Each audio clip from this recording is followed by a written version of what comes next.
बातमीचे प्रायोजक आहेत Afsan juice and falooda. Falooda, mastani, basundi, खजूर ज्यूस, लस्सी मिळण्याचे सोलापुरातील एकमेव ठिकाण Afsan juice and falooda, painter Chowk, Vijapur west, Solapur.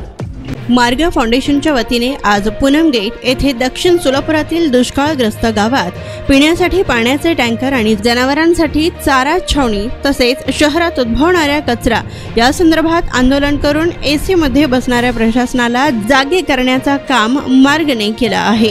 या सर्व समस्यांची माहिती निवेदन स्वरूपात जिल्हाधिकारी आणि महानगरपालिका आयुक्तांना देण्यात आली असून सदरील आंदोलन हे मार्ग फाउंडेशनचे संस्थापक अध्यक्ष संतोष पवार यांच्या मार्गदर्शनाखाली काढण्यात आलेले असून सदरील मोर्चाची व निवेदनाची दखल प्रशासनाने घेतली नाही तर येत्या काळात भव्य दिव्य मोर्चा महानगरपालिकेवर काढू असा इशाराही यावेळी देण्यात आलाय।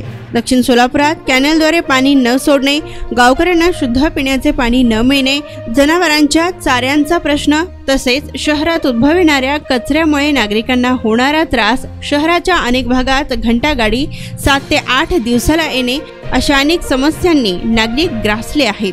या समस्यांचे वेळोवेळी निवेदन देऊन देखील प्रशासन दखल घेत नसल्याने आज मार्ग फाउंडेशनच्या जिल्हाधिकारी कार्यालयावर आंदोलने काढण्यात आली आहेत। यावेळी मार्ग फाउंडेशनचे पदाधिकारी, कार्यकर्ते व महिला वर्ग मोठ्या संख्येने उपस्थित होते। आदरणीय संतोष भाऊ को आगे बढ़ो, मार्ग फाउंडेशन जिंदाबाद, मार्ग फाउंडेशन जिंदाबाद। सोलापूर मधील कचरा हा साफ झालाच पाहिजे, सोलापूर मधील कचरा हा साफ झालाच पाहिजे। मार्ग फाउंडेशन जिंदाबाद, मार्ग फाउंडेशन जिंदाबाद। मी अविनाश शिंगळे, मार्ग फाउंडेशन समन्वयक। आज या ठिकाणी मार्ग फाउंडेशनचे आमचे संस्थापक आदरणीय संतोष भाऊ पवार यांच्या आदेशानुसार या ठिकाणी आम्ही सोलापूरमधील कचऱ्यासंदर्भात गेले 4 ते 5 वेळेस आम्ही महानगरपालिकेला प्रशासनाला कचऱ्यासंदर्भात जे सोलापूरमध्ये जे कचरा इतरत्र अस्ताव्यस्त पडलेला असतो तसेच घंटागाडी वेळेवर नागरिकांपर्यंत पोहोचत नाही या कारणासाठी आम्ही वेळोवेळी महापालिकेला पत्रव्यवहार केला, परंतु हा पत्रव्यवहार करून सुद्धा जैसे ती परिस्थिती आज या ठिकाणी निर्माण झालेली आहे। या कारणामुळेच आम्ही हा प्रशासनाला जाग येण्यासाठी आम्ही आजचा हा जो ॲक्च्युअल मोर्चा जो आहे आम्ही मोर्चाचं नियोजन केला होता, पण पोलीस प्रशासनाने आम्हाला जमावबंदीचा कायद्याचे कारण सांगून आज आम्हाला या ठिकाणी मोर्चा न करता या ठिकाणी आम्हाला ठिय्या आंदोलन करायचं आम्हाला परमिशन दिली। यासाठी मी सर्वप्रथम पोलीस प्रशासनावर मी तीव्र अशा पद्धतीनं आम्ही नाराजी व्यक्त करतो। आम्ही प्रशासनाला जागा करण्यासाठी आमचं आंदोलन हे महानगरपालिकेला होतं, परंतु आम्हाला पूनम गेट जिल्हा परिषद समोर हे आंदोलन करावं लागतं। ही फार दुर्दैवाची गोष्ट आहे। महत्त्वाचा विषय असा आहे की सोलापूर शहरामध्ये जो कचऱ्याचा प्रश्न आहे, आता घंटागाडी जी आहे, घंटागाडी ह्या सर्वत्र प्रत्येक गल्लोगल्ली फिरत नाहीत, ह्या गल्लोगल्ली फिरलं पाहिजे। प्रत्येक घरातील कचरा हा साफ झाला पाहिजे, त्यासाठी भरपूर प्रमाणे निविदा काढून भरपूर लाखो करोडो रुपये या ठिकाणी खर्च होतो, परंतु सोलापूरचा कचराच या ठिकाणी साफ केला जात नाही। आता प्रत्येक रस्त्याला बघा तुम्ही, रस्त्यावर सुद्धा भरपूर ठिकाणी कचरा आहे। हा कचरा पूर्णपणे महानगरपालिकेने साफ केला पाहिजे। तसेच हद्दवाढ भागाकडून गेले 20 वर्षापासून सर्व्हिस टॅक्स घेतात, त्या सर्व्हिस टॅक्सच्या नावावर फक्त जनतेकडून आपण पैसे घेतोय, पण जनतेला आपण काय त्याप्रमाणे सुविधा देत नाही। यासाठीच या सोलापूरकरांची या सुजाण नागरिकांची अडचण ओळखून आदरणीय मार्ग फाउंडेशनचे आमचे संस्थापक आदरणीय संतोष भाऊ पवार यांनी आम्हाला यांच्या आदेशानुसार आज आम्ही हे ठिय्या आंदोलन करत आहोत। आणि यापुढे जर लवकरात लवकर जर प्रशासनाने या आंदोलनाची दखल नाही घेतली तर पुढच्या वेळेस आम्ही 10,000 लोकांचा जमाव घेऊन नागरिक घेऊन सोलापुरांचे सुजाण नागरिक घेऊन आम्ही महानगरपालिकेवरती मोठ्या प्रमाणात आंदोलन करू असं आम्ही तीव्र पद्धतीनं त्यांना इशारा देत आहोत। मी अमोल कांबळे, मार्ग फाउंडेशनचा जिल्हा समन्वयक म्हणून आम्ही इथं कार्य करतो। तर आज आम्हाला इथं ठिय्या आंदोलन जमण्याचा किंवा ठिय्या आंदोलन करण्याचं कारण हेच, कारण आज आपण प्रत्येक सोलापूर शहरामध्ये स्मार्ट सिटीचं एक आपल्या महाराष्ट्रामध्ये सोलापूरचं नाव आहे की स्मार्ट सिटीमध्ये आपलं नाव नोंदवलं, पण आज नाही, गेल्या 10 वर्षापासून आहे.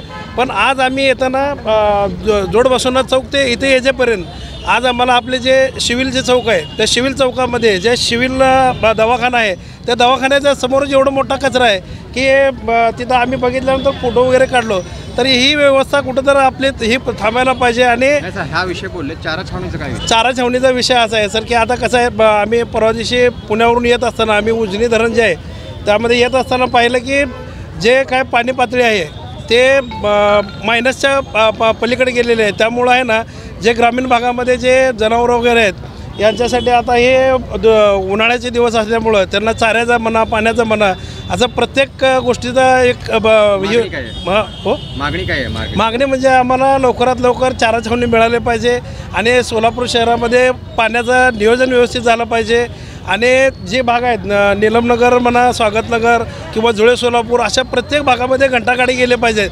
आता नागरिकांची अवस्था अशी झाली साहेब की घंटागाडी आल्यानंतर ती लोक कचरा घेऊन त्या घंटागाडीच्या पाठीमागं पडतात. तर असं न होता त्या लोकांना तिथल्या तिथं आम्हाला व्यवस्था झाली पाहिजे. आणि ह्या कचऱ्यामुळे जी काही रोगराई पसरते ह्याची पूर्ण जबाबदारी ही महापालिका प्रशासन असेल. आता महापालिकेला 200 घंटागाड्याचा आता आम्हाला थोडी माहिती मिळाली म्हणून एक गोष्ट सांगतो की महापालिकेला 200 घंटागाड्याची काय तर परवानगी आहे त्यांना. ते आता फक्त 150 वापरतात. तर 50 घंटागाड्याचं याने काय करतात हे सुद्धा आम्हाला नियोजन त्यांनी सांगितलं पाहिजे. आणि लवकरात लवकर जर हे जर कचऱ्याचं नियोजन जर घंटागाडीचं नियोजन नाही झालं तर आम्ही येत्या थोड्या दिवसातच माननीय संतोषजी पवारसाहेब यांच्या नेतृत्वाखाली प्रचंड आणि विराट असा एक महामोर्चा करणार आहोत.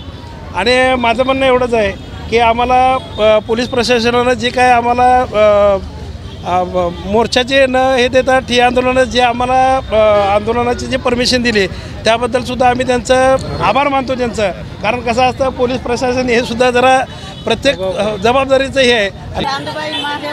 कुठून आलात? काय समस्या काय? समस्या बघा तिथं मासेवाल्याचं लई तकलीफ आहे आम्हाला. सगळं साप घरात यायला लागले, कचरा लई फेका लागले, गाडी येत नाही घंटा गाडी. किती दिवसातून येते घंटा गाडी? 2-3 दिवसानं येते. आणि कचरा लोक तिथं रस्त्यावर फेकून जातात दांडातलं येऊन सगळं. मग कसं करायचं? रोड सगळं तिकडनं साप येऊन घरात घुसायला लागले. काय मागणी काय मग तुमची आता? मागणी आमचं ते माशावाल्या लोकांना काढायला पाहिजे. रोड नाही तांड्यामध्ये, कोणाच्या घरी नळ नाही. 200-300 रुपये देऊन पाणी पैसे देऊन पाणी पिकावं घरात. हे सगळं आहे बघा आमचं. मैं रहने वाला नई जिंदगी घंटा गाड़ी हफ्ते में 1-2 बार आती है और कभी वहाँ सड़क सुरक्षा नहीं, गटर साफ नहीं, महानगर पालिका ध्यान देती नहीं और उनको आ गई तो घंटा गाड़ी 2 मिनट के लिए रुकते सीधा निकल के जाते. गोरगरिबाला कोण बघत नाही, करत नाही. रेशनचं तर एवढं मोठं मिळतं पण रेशन देतच नाही आम्हाला. एवढं कमी करायला लागलं तर कसं करायचं? पुन्हा भांडा बिजारी काम करून खातावं. बोला हे नाहीये बाथरूमला दार नाहीये. दारमध्ये बसतो गरीबी घुसतात मध्ये बाथरूम मध्ये. आमच्याकडे रोड नाही काय नाही. आणि सगळं त्या माशावाल्याचं सगळं घाण आहे. विभाग टिकेकरवाडीच्या इथून आलेली आहे. तर गावात कुंठा कॉर्नर तर टिकेकरवाडीमध्ये घंटागाड्या वेळेवर येत नाहीत. आणि 4-5 दिवस हा रोडच्या बाजूने कचरा तसाच पडलेला असतो आणि त्याच्यामुळे दुर्गंधी पसरते आणि गावात अनेक लहान मुलं रोगाच्या आजारांनी, मलेरिया, डेंग्यू सारख्या आजारांनी त्रस्त आहेत. स्टार्ट. मी वैशाली देशपांडे, देसाईनगर राहणार. आमच्या इकडे 15 दिवसाला एकदा गाडी येते आणि बाकीचे जे काही महापालिकेची सुरक्षा आहेत त्या अजिबात सुरक्षित नाही आहेत. डुकरांचा इतका म्हणजे इतक्या डुकरं आहेत ना, चालता सुद्धा येत नाही. कुत्र्यांचं आहे म्हणजे जे महापालिकेची आम्ही टॅक्सेस भरतो त्याची सुविधा आम्हाला अजिबात मिळत नाही आहे.